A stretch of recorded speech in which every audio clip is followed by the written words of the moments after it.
nagakot ang upong. Doon nagdaran tabako.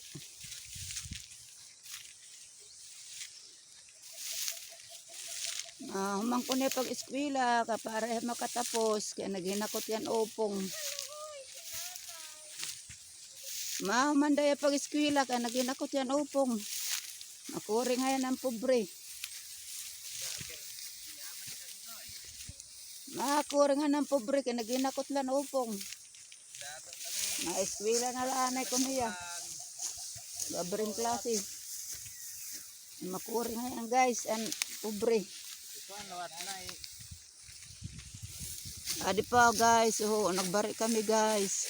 Ang patagat na kuan na sinyan na ikanila sa may yan, gumana na ito tapos tindog luwat.